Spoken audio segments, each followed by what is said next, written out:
అందరికీ నమస్కారం.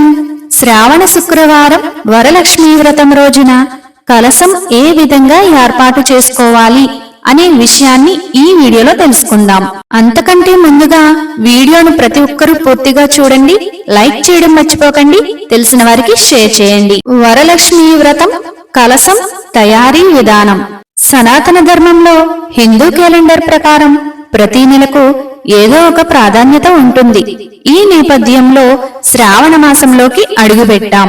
శ్రవణ నక్షత్రంతో పౌర్ణమి చంద్రుడితో కూడిన మాసం కాబట్టి దీనిని శ్రావణ మాసం అంటారు.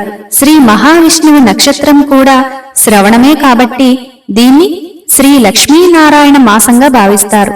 ఈ నెలలో సోమవారాలు, మంగళవారాలు, శుక్రవారాలు పూజలు, నోములు, వ్రతాలతో నెల రోజుల పాటు ఆధ్యాత్మిక వాతావరణం ఉంటుంది. ఇక హిందూ పురాణాల ప్రకారం శ్రావణ మాసంలో పౌర్ణమి ముందు వచ్చే శుక్రవారాన్ని శ్రావణ శుక్రవారంగా పిలుస్తారు. ఈ సమయంలో వరలక్ష్మీదేవిని కలశ రూపంలో ప్రతిష్ఠిస్తారు. మహిళలు ప్రత్యేక పూజలు నిర్వహిస్తారు.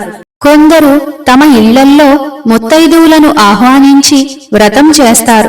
రకరకాల పిండి వంటలతో పాటు పండ్లను, పూలను వరలక్ష్మీదేవికి సమర్పిస్తారు. అయితే ఈ నెలలో అన్నింటికంటే ముఖ్యమైంది లక్ష్మీదేవి పూజలు. శ్రావణ శుక్రవారం రోజు మహాలక్ష్మి అమ్మవారిని పూజిస్తారు.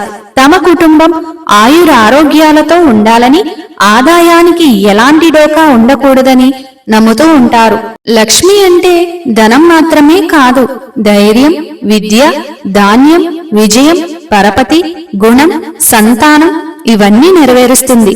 అందుకే శ్రావణ మాసంలో లక్ష్మీదేవిని ఎక్కువగా కొలుస్తారు.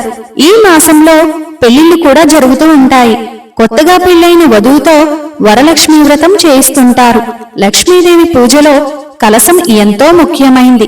కలశాన్ని ఎలా తయారు చేయాలో ఇప్పుడు చూద్దాం. వరలక్ష్మీ వ్రతాన్ని చేసే మహిళలు ఇంటికి ఈశాన్య భాగంలో శుద్ధి చేసుకుని ముగ్గులు వేసి పూజకు సంబంధించిన స్థలాన్ని సిద్ధం చేసుకోవాలి. ముగ్గులు వేసి దానిపై పీటను ఉంచాలి.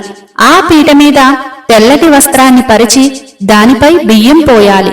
ఇప్పుడు కలశాన్ని ప్రతిష్ఠించాలి. ఇప్పుడు కలశంగా చెంబును తీసుకోవాలి.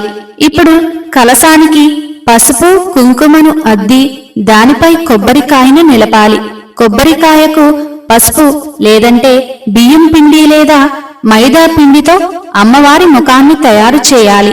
కొబ్బరికాయతో పాటు కలశం మీద మామిడి ఆకులను ఉంచడం కూడా శుభ సూచకమే. కలశానికి ఇరువైపులా ఏనుగు ప్రతిమలను కూడా పెట్టవచ్చు.